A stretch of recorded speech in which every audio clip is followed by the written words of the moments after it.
अगर आप भारत के हेल्थ केयर वर्कर हो और आपका बूस्टर के लिए नंबर आया है, ले ले या ना?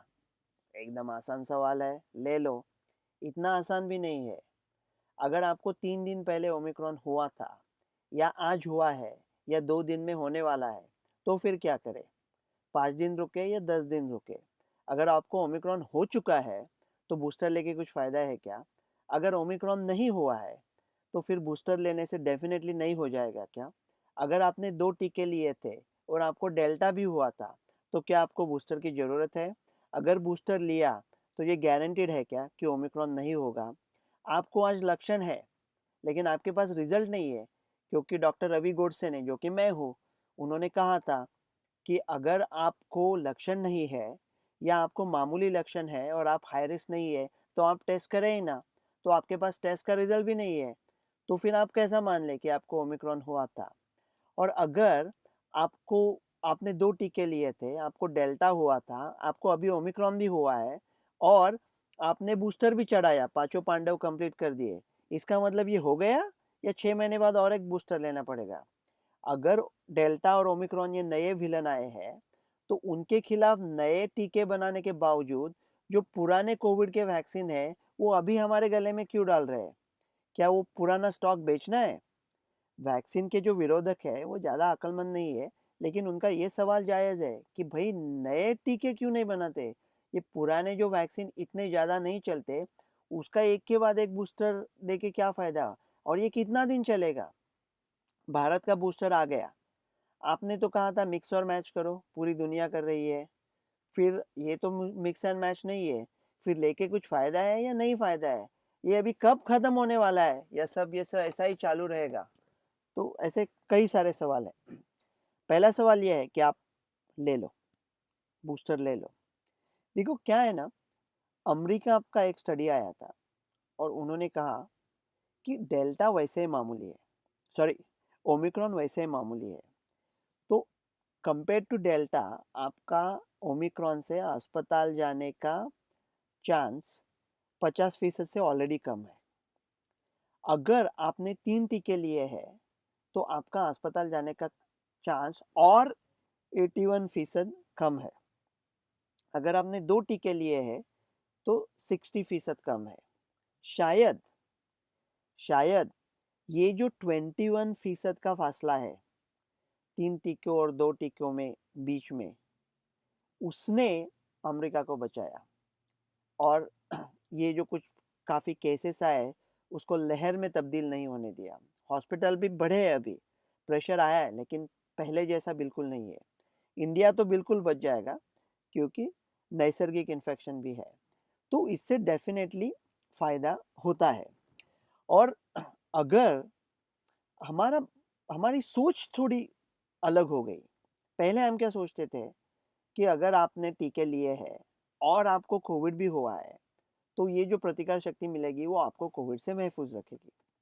लेकिन अभी ओमिक्रॉन ने तो ऐसा इतनी सहजता से इन सब सुरक्षा कवचों को छेद लिया है कि जो लोगों ने 3 टीके लिए हैं और जिनको कोविड भी हुआ था, ऐसे भी लोगों को वो संक्रमित कर रहा है। तो फिर फ़ायदा क्या है? फ़ायदा ये है कि ओमिक्रॉन वैसे ही मामूली है, लेकिन ये सब आपका जो प्रोटेक्शन है वो उसे और मामूली बनाता है। इसलिए ये बूस्टर के वजह से आपको कोई सीरियस इफेक्ट नहीं होता, ये मामूली फ्लू हो जाता है, लहर नहीं आती और आप बच जाते हो। तो अभी इंडिया के जो मिक्स एंड मैच हम लोग कह रहे थे कि करना चाहिए, पूरी दुनिया जानती है, मतलब भारत की कमिटी भी जानती है कि उन्होंने 2 बड़ी गलती की है। काम अच्छा किया है अब तक, ये गलतियाँ 2 बड़ी है और वो भी जानते हैं। वो जानते हैं, डॉन जानता है, मोनिका जानती है, डॉन की मोनिका जानती है, मोनिका का डॉन जानता है, सब लोग जानते हैं, हौसा मामी जानती है। ये गलतियाँ है, 2 बड़ी गलती है। पहली गलती है कि 9 महीने का फासला रख दिया है, दूसरा डोज और बूस्टर के बीच में, सरासर गलत है। 6 महीना या कम होना चाहिए। और दूसरी गलती ये है कि मिक्स और मैच करना चाहिए। ये पूरी अभी दुनिया कह रही है, हेटेरोलॉगस प्राइम बूस्ट एकदम अच्छी तरह से चलता है। कोवैक्सीन के लिए इतना फ़र्क नहीं पड़ेगा, क्योंकि कोवैक्सीन वैसे मुकम्मल है, वो मोहिंदर अमरनाथ की तरह है 1983 के।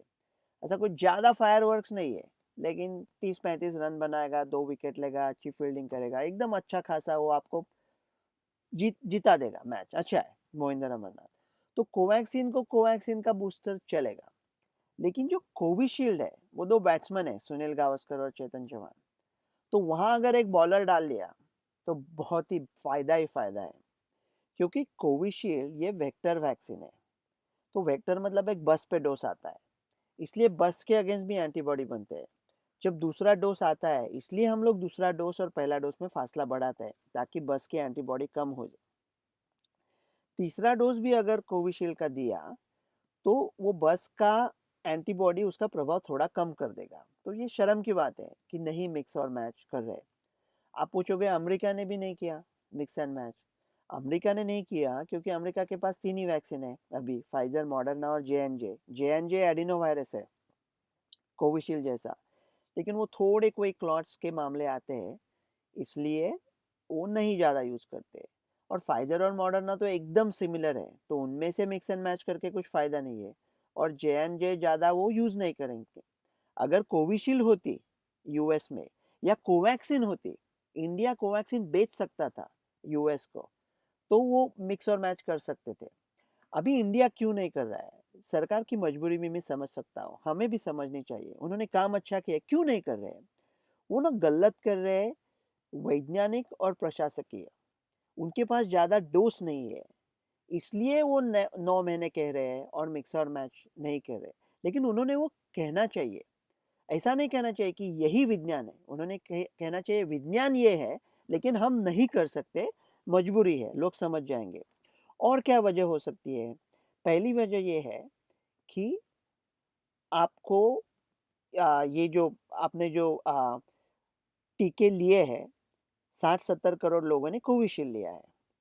तो अगर उनको बूस्टर के माफिक कोवैक्सीन देना हो, तो कोविशील्ड के 70-80 करोड़ डोज का ऑर्डर कम हो जाएगा, सीरम का थोड़ा प्रेशर आ जाएगा। और दूसरी चीज़ ये है कि 70-80 करोड़ कोवैक्सीन के डोसेस लगेंगे। अभी बच्चों के लिए, 18 के नीचे जो बच्चे हैं उनके लिए सिर्फ कोवैक्सीन है। कोविशील्ड तो मैं कहता हूँ यंग लोगों में इस्तेमाल ना करें, 18 के नीचे। 30 के नीचे भी अगर आप महिला हो तो ज़्यादा कोविशील्ड ना इस्तेमाल करें। क्लॉटिंग के बहुत ही कम मामले हैं, लेकिन आते हैं, इसलिए यंग लोगों में सिर्फ कोवैक्सीन है। तो सारे डोज कोवैक्सीन के लिए चल दिए, तो फिर ये मिक्स और मैच करने को कहाँ डोज बचेंगे? इसलिए वो कह रहे हैं कि आप ये करो, मिक्स और मैच ना करो, ऐसा शायद हो सकता है। और एक वजह और एक चीज़ वो कर सकते हैं, जो मैंने पहले कहा था, वो कहते हैं कि स्टडीज़ नहीं है कोई। भाई साहब स्टडीज़ कहाँ से आएँगे? कोवैक्सीन सिर्फ़ भारत में है ना, तो क्या इंडोनेशिया इंडोनेशिया से आएँगे, फ्रांस से आएँगे, कहाँ से आएँगे, स्टडी कहाँ से आएँगे?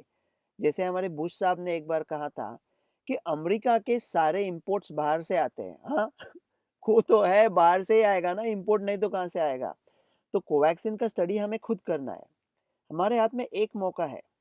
अभी आईसीएमआर अपनी सुन रहा है। उन्होंने एसिम्प्टोमेटिक लक्षण वाले लोगों का न लक्षण वाले लोगों का टेस्टिंग बंद कर दिया, कॉन्टैक्ट ट्रेसिंग बंद कर दिया।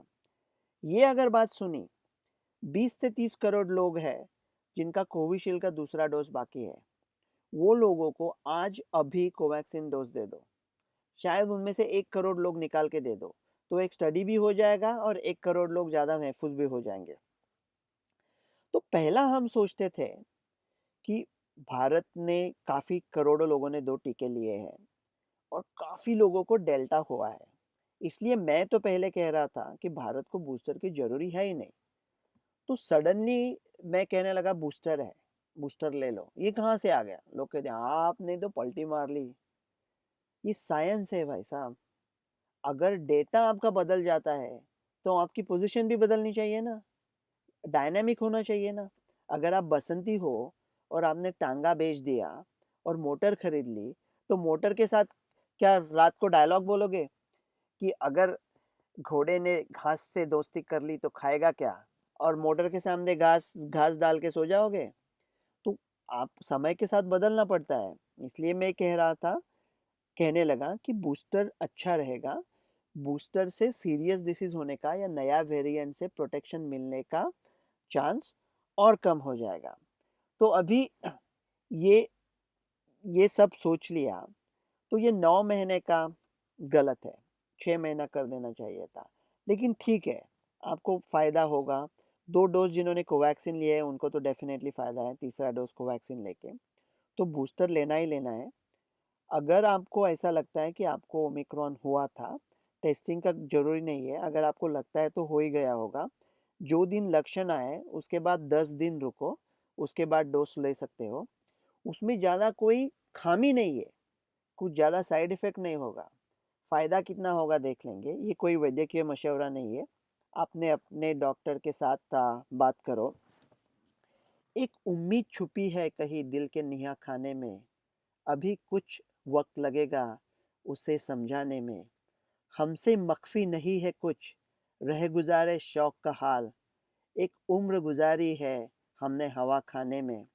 मौसम गुल हो या पतझड़ हो बला से अपनी, हम के शामिल है न खिलने में न मुरझाने में। नए दीवानों को देखे तो खुशी होती है, हम भी ऐसे ही थे जब आए थे वीराने में। है यूं ही भटकते रहने का मज़ा ही कुछ और, ऐसी लज्जत न पहुँचने में न कहीं रह जाने में। मौसमों का कोई महरम हो तो उसे पूछो, अब कितने पतझड़ बाकी है बाहर आने में। कोई पतझड़ बाकी नहीं है। ये ओमिक्रॉन पूरी दुनिया में डेल्टा को, पूरे कोविड को मिटा देगा। कुछ ही हफ्तों में मैं एक वीडियो बना रहा हूँ कि मास्क वास्क सब निकाल दो, टेस्टिंग वेस्टिंग बंद कर दो। अभी सब अच्छा होने वाला है। ये बूस्टर बिस्टर की शायद भविष्य में ज़रूरी ही ना हो। अभी आप सुकून से रहे, 1-2 हफ्ता मास्क डालते रहे, बूस्टर मिल रहा है तो ले ले, ज़्यादा प्रेशर मत ले। डॉक्टर रवि गुड से।